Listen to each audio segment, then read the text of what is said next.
Good morning, guys. This looks like it's going to be a difficult race. I think I'll just jump out of this one before it really starts. Good morning, Dr. Jeff here, physical therapist and running specialist from Run Live Well. Today, we are going to talk about ideal running cadence. I often get asked by runners if 180 steps per minute that we all hear about, if there's something magic about it. And as always with everything running, I say it depends. First off, we have to define what running is. Running a 100-meter race is a very different sport almost than running a marathon. So I am going to say that for us distance runners, there is something magic about 180. Perhaps it was Jack Daniels who first observed this. Not the Jack Daniels that's good with Coca-Cola. This Jack Daniels here. He wrote the running formula. He's a PhD researcher and legendary coach. Really fast runners, such as Usain Bolt, will run with a cadence up to 260 steps per minute. But you have to remember, he is only maintaining this for 100 meters or 9.5 seconds.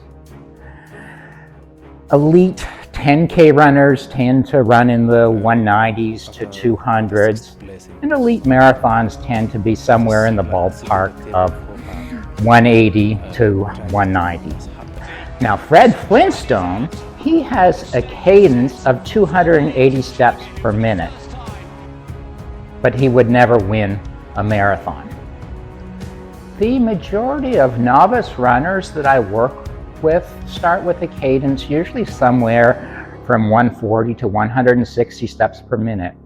I've even worked with a few elite collegiate Division I runners, and their cadence has been in the 160s.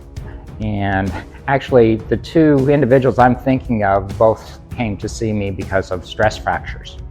So there's a couple of benefits, really big benefits for adopting a slightly higher cadence if you have a really low cadence.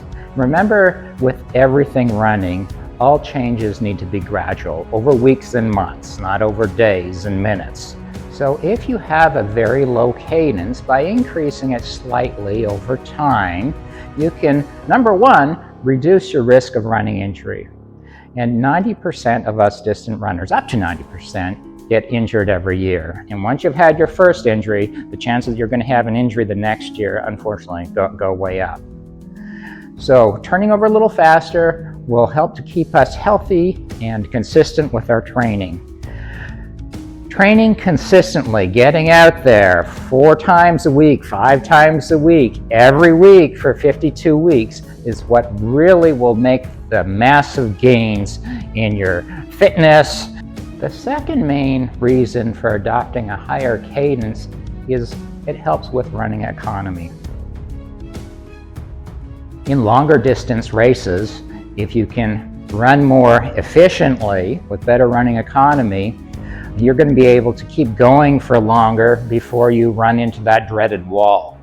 Now, novice runners will argue with me that it's just too much effort to run at such a high turnover rate for a long run.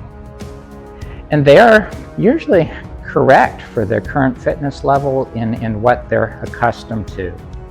However, the research does show that over a period of 6 weeks or so, if they try to adopt a slightly higher cadence, say they go from 160 or 155 to 165, at the end of that 6 weeks, it will no longer be perceived as such a high energy cost. And what's really interesting is if they go back and try and run at 155, that feels more difficult for them. Slower cadences are associated with increased ground contact time, how long each foot is on the ground. Novice runners are quite often on the ground for more than 300 milliseconds. Now, to put this into perspective for you, pretty good runners tend to be on the ground for only 200 milliseconds. And then when you get to the elites, like the Kenyans, only 160 milliseconds. So most of us beginner runners are on the ground twice as long as the elites. With the increased ground contact time, our muscles and tendons don't get a chance to really act like springs. A lot of the energy is wasted as heat, which is a double negative, because not only is heat loss a real problem with running, if our muscles and tendons don't absorb the forces, well, then these forces are going straight into our joints and bones, and this can lead to running injury. So if we can shorten up our ground contact time, our muscles and tendons act like springs. And I have a whole separate video on this super spring topic that you might want to check out if this topic interests you. The research has shown that as much as 52% of the energy from us pushing into the ground can be recovered as elastic or spring energy to push us off the ground with the next step. It has been found that with the quicker cadence, our vertical oscillation, our center of mass, goes up and down less, so we hit the ground less hard. The research also shows that runners who learn to hit the ground less hard, just novice runners who are told to just run on a forced plate and not strike the ground as hard, if they practice this for a few sessions and then continue running like this over the next year, they will have 60% less running injuries. So let's try a little experiment to illustrate this. So what I need to do is draw a red line across my forehead for you guys so you can see how much I'm bouncing up and down. At a given speed, impact forces are directly related to your cadence. So in the videos over here, I'm running at the same speed, 7.5 miles an hour, and the only variable I'm changing is my cadence. And we'll just have a look and see what happens to my vertical oscillation. So we see the formula here, E equals mgh. My mass isn't going to change unless it's a really hot day. G is just the acceleration due to gravity, and H represents my vertical oscillation. So the more I bounce, the harder I'm going to hit the ground. So over here on the left, my cadence is way down at 155 steps per minute.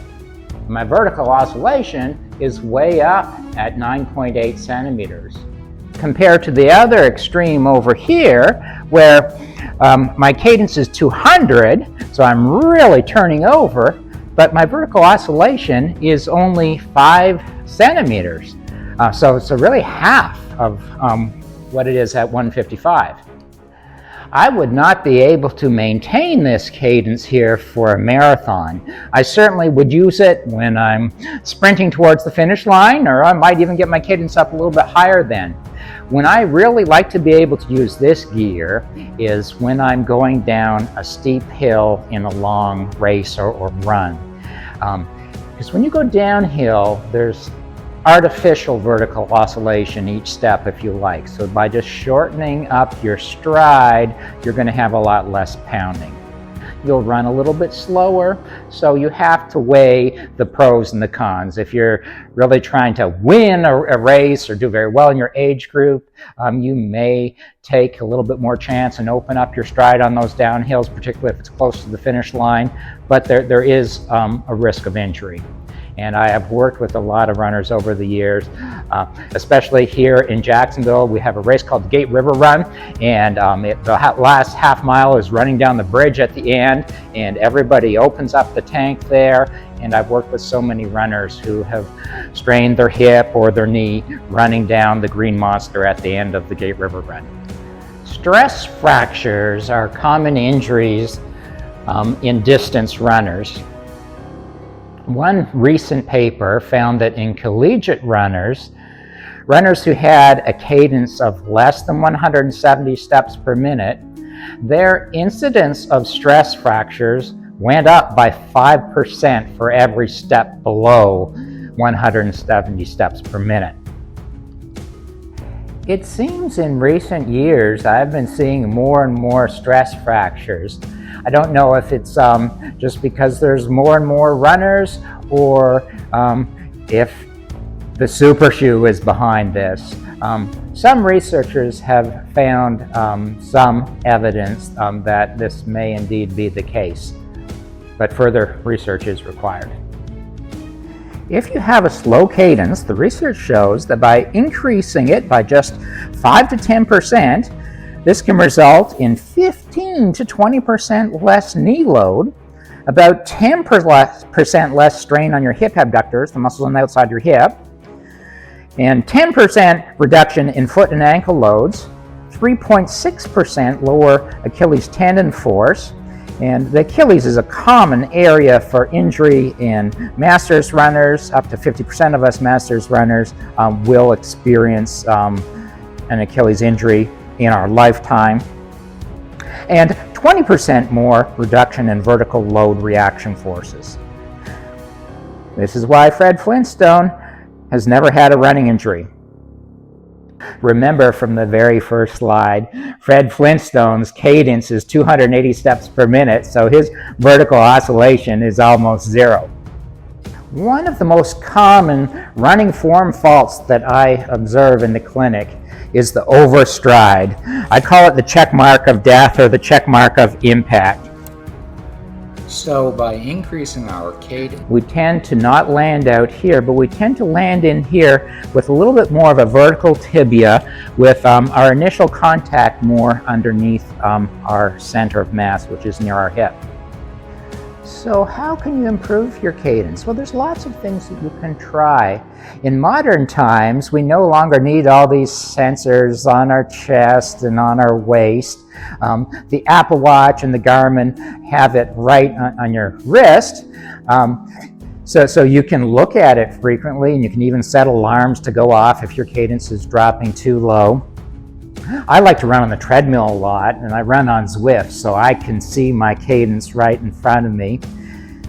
It's really overkill for me now because I play a little game with myself sometimes. I don't look at the cadence, and I guess what it is, and I can usually be right within a step out of 180.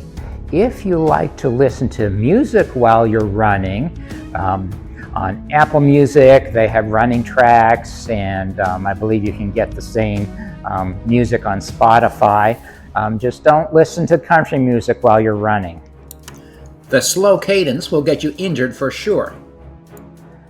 Towards the end of a marathon, in those last 6 miles where it gets really tough, where your legs are really beat up, one good trick that I learned from Dave Scott is to swing your arms a little bit quicker.